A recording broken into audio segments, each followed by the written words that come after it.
Retirement. Recently, I've been thinking a lot on this topic. To me, retirement doesn't mean not working.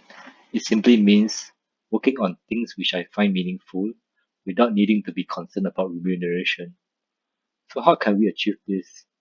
In this video, I'll walk you through 3 actionable steps that I think is necessary in our retirement planning. And they are: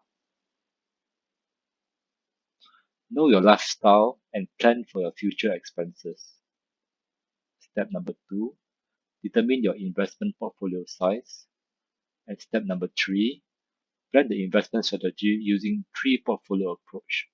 Portfolio A, the balanced portfolio; Portfolio B, prudent portfolio; and Portfolio C, aggressive portfolio. I've come up with a spreadsheet to illustrate these 3 approaches. Let's move on to the spreadsheet next. This spreadsheet illustrates the 3 approaches that I spoke of earlier. Number 1, expenses. Number 2, portfolio sizing. And number 3, investment strategizing. Okay, the first spreadsheet lists down the common expenses that one needs to spend on. For example, grocery and meals, restaurant expenditure, household expenses, and so on and so forth. Note some points. You can populate it as a single person basis or with a spouse. Of course, with a spouse, there will be cost savings in some of the categories. For example, when you travel, the expenditures spent on accommodation need not be as high as what you need to spend on a single basis. Okay, also note that some expenses will go away as you age. I've indicated this in the remarks column accordingly. For example, housing loans you will have fully paid over the years, and travel, it's hard to imagine having to travel when you are, say, 85 years old. Okay, so some of these expenses will go away as you age. And also note that I've created a lean column here. It is the bare minimum expenditure that you will need in the event of a catastrophic event. I'll explain the use of this column later. Based on the standard FIRE approach and based on these illustrated expenses, one will need about 3 million to retire. So in the formula here, you can see the standard FIRE approach, which is about 30 times of your yearly expense, which gives you about 3 million. Okay, I'll move on to the portfolio sizing next. In the portfolio sizing spreadsheet, some of the items to key in are your current age, the retirement age that you envisage, the assumed long-term inflation rate. I've indicated 2% here for illustration's sake. The terminal age, the age which you think you will pass on. You can use your parents, your grandparents, and your relatives' age as a guide. And the amount to bequest in today's dollars, I've indicated 1 million. Okay. As for SRS, you can input the SRS at retirement. For example, if you're 45 today, the retirement is 55. Just estimate your SRS when you are 55. So I've indicated 360,000. Okay, in this spreadsheet, I've assumed that it's a family asset, so it's 360,000. It's based on the couple's SRS balance. Okay, and then next we'll key in the assumed SRS annual return, and this will give you the projected SRS when you're 62, the age that you can withdraw the SRS balances. Okay, next you can key in your monthly rental. You may or may not have this item, but I've catered this because rental is a common source of income for many retirees in Singapore. Okay, you can key in your some assumed yearly rental increment. I think just leaving this at zero is a prudent assumption. Okay. Next. Okay. So in the next box here, I call this a portfolio B. So just ignore this for now. So this is basically two times of your yearly expense. Okay, moving on to your CPF. Key in your expected monthly CPF life payout at age 65. I think there are many calculators out there. You can just use any one of them to estimate your expected monthly payout. And next, you can please key in the escalate whether you will opt for escalating plan. And finally, key in the whole life insurance that you may have at the expected payout age. Okay, once you're done with this, the this table here will automatically calculate the expenses that you incur, um, as well as the investment that you need to have. Okay, let's look at the yearly expense. This is based off the expense that you have populated on the expenses worksheet. Um, and the rental income is coming off the rental that you input earlier here. Um, and column E and F are the income columns from your CPF as well as your SRS. Okay, and then column G will be the amount that you need after subtracting the rental income, SRS returns, as well as the CPF payout. So these are the amount that you need to withdraw from your investments. Okay. Mm, and now I'm moving on to column I to N. Okay. Column K, sorry, cell K15, key in your target annual investment return. I've indicated 6% here. I think it's quite a prudent target of a balanced portfolio. Okay. Once you're done here, click on the Seek AUM. Okay, this is nothing more than using the Excel Go Seek formula. And once once you have clicked this button, the the Excel will show you the AUM that you need at retirement.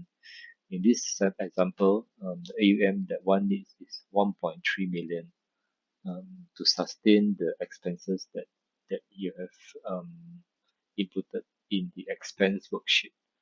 And just to show how this works, if you look at the terminal age at 90, you will end up with ending AUM of 2.437, which is the amount that you want to bequest um, in today's dollars, which is $1 million, based on the 2% inflation rate. So this is you can treat this amount as the as as a backup in case you live longer than 90 years old. But if you don't, then of course this amount will go to your beneficiaries. Okay. So if you compare this AUM against the typical FIRE AUM, you notice that this amount is much lesser. It's 1.3 million versus the FIRE amount of 2.92. Um, okay, I don't want to comment on the reason, but this amount doesn't include your property, um, doesn't include your RA balance. Okay, so that could be the reason. And also another reason is the amount that you bequest is 1 million in this example, but in the normal FIRE illustration, the amount that you bequest is much more. Okay. Okay. Lastly, on this spreadsheet, I just want to illustrate what happens when there's a huge fall in returns beyond the anticipated 6% that you have that that you have initially input here, because well, the stock market is volatile, and it may fall much more than what you anticipate. So for example, if I change this to a 15% fall, okay, you will see that the following year, okay, you will need a 38% surge just to return the fund to the anticipated path. So whether you think 38% surge is likely or not, is the question.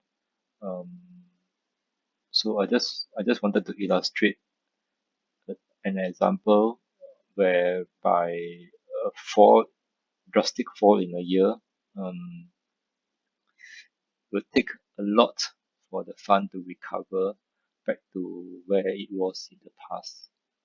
Okay, let's move on to worksheet number 3, the investments that you you need to undertake once you have come up with the portfolio size.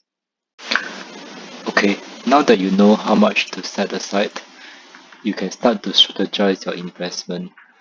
Okay, so coming to this third spreadsheet, this is the amount that you need to set aside.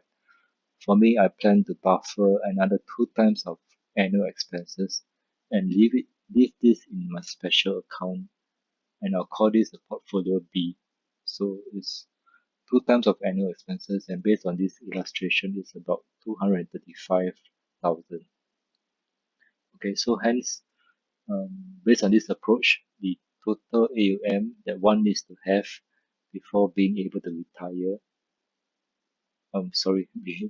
being able to be financial free, independent, will be about 1.5 million as a couple. So I've indicated here to exclude CPF because I'm sorry, to exclude the SA, because SA will become the RA.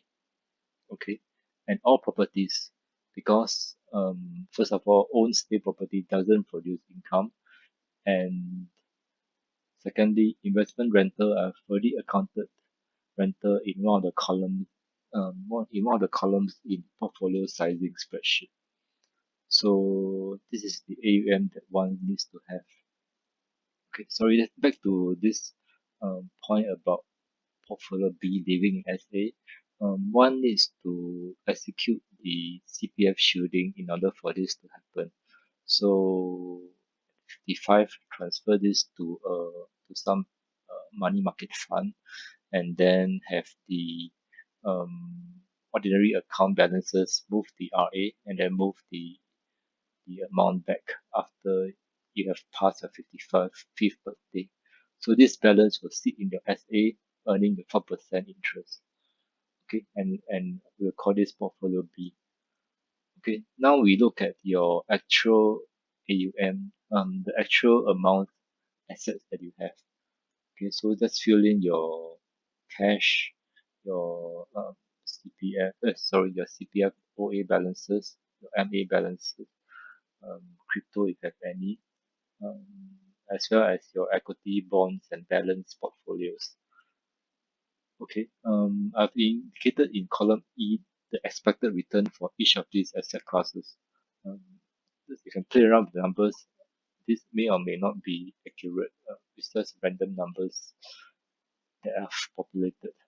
Um, and then the weight of the asset of each of these asset classes in your portfolio, and the weighted returns will be your um, sort of the estimated returns that you think you will have in the future. So this value 6.2% has to be close to what you anticipated here in the earlier spreadsheet.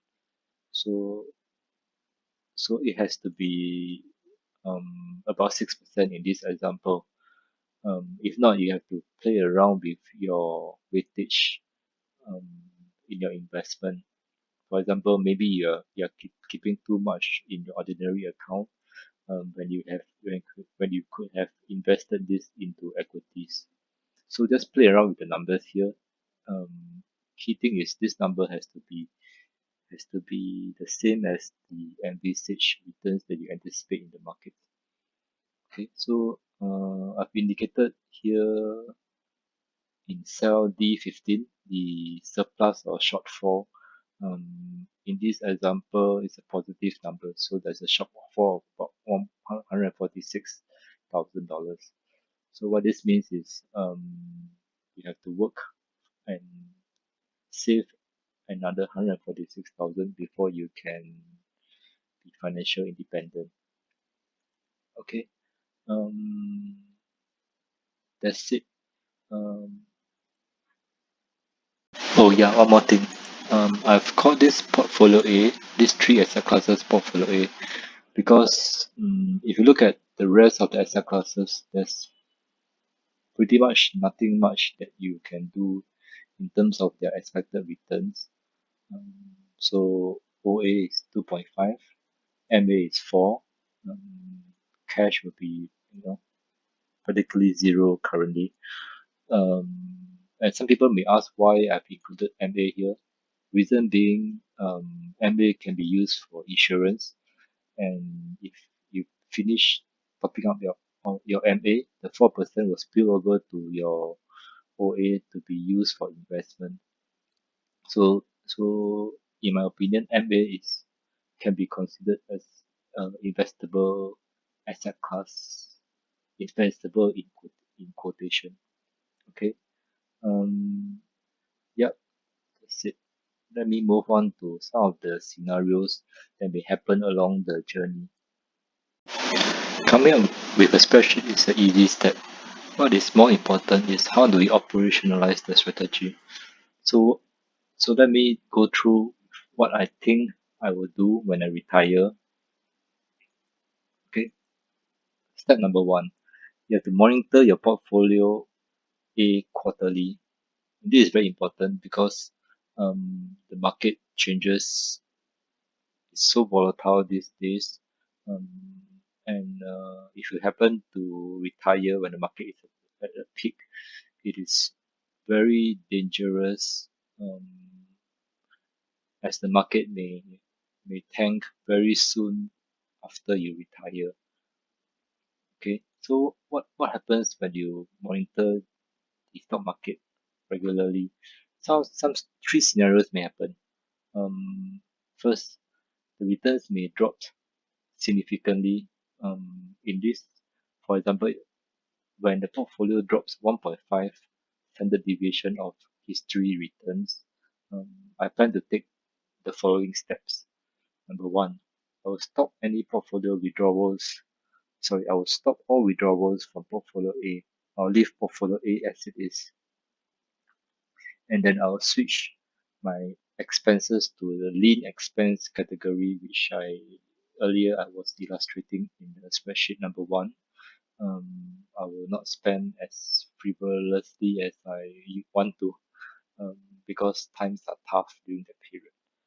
And I will start to withdraw from portfolio B, the amount in the special account. Okay, and then I will start a portfolio C, all equities, using funds that I have from portfolio B. Portfolio B, recall that it is a portfolio that contains two times of my expenses. So I will probably um, take up half of it and invest in the all equities portfolio C. Okay, and then I'll wait. Mean reversion should happen. The market should go up soon. Soon maybe it could mean 2 years, 3 years. So just wait until the market reverts to the mean and the portfolio size returns to what you expected it to be. And then finally liquidate the portfolio C. the aggressive portfolio, and then reinstate your portfolio B, um, and then move the remaining to portfolio A. So this is what I'll do in this scenario when the portfolio drop 1.5% standard deviation of history return. 1.5 standard deviation meaning I cannot remember what 1.5% um, would be. I think it's about 80 to 90% of the normal returns. So I'll do this when the returns drop 1.5 standard deviation of history return. Okay, in the next scenario, mm, well, market can move 1.5 standard deviation above what it normally returns.